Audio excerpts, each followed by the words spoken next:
నమస్తే అండి. ఈ పిల్లలు పొడుచుకోవడం మొదలుపెట్టినాయండి.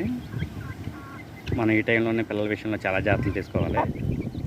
మనం ఏమాత్రం అశ్రద్ధగా ఉన్నా కానీ పిల్లలు ఒకదాని తల ఒకటి పాడు చేసేసుకుంటాయి ఈ విధంగా. అందువల్ల మనం పిల్లల్ని ఎప్పటికప్పుడు ఇలా పొడుచుకోవడం మొదలుపెట్టినప్పుడు ఎప్పటికప్పుడు మనం జాగ్రత్తలు తీసుకుంటూ ఉండాలి. గూట్లో ఏమవుతుందంటే ఒక పిల్ల అన్నింటినీ కదుపుతూ ఉంటుందండి ముందు. ఆ పిల్లని మనం గుర్తించి ఆ పిల్లల్ని సపరేట్ చేసేసుకోవాలి ముందుగా. లేకపోతే ఆ పిల్ల వెళ్ళి అన్నింటినీ కదిపేటప్పటికి ఒకదానికొకటి ఎక్కువ డ్యామేజ్ అవుతూ ఉంటాయి మనకి. అందువల్ల ఎప్పుడైతే సరే ముందు ఏ పిల్ల అయితే అన్నింటినీ కదుపుతుందో ఆ పిల్లల ముందు సపరేట్ చేసేసుకోవాలి. ఈ విధంగా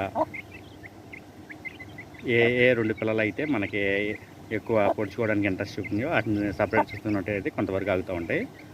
మన ఏదో లక్షణాలు కనపడినప్పుడు పిల్లల్ని ఎప్పటికప్పుడు అబ్జర్వ్ చేసుకుంటూ ఉండాలండి. మనం ఉంటున్నాయి అనుకుంటాం ఏ పొదల్లోకి చెట్లు చాటుకెళ్ళిపోయి ఈ విధంగా పొడుచుకోవడం మొదలు పెడితే తల ఎక్కువ డ్యామేజ్ అయిపోయి పిల్లలు డ్యామేజ్ అవుతానికి అవకాశం ఉంది. ఈ విషయంలో మనం చాలా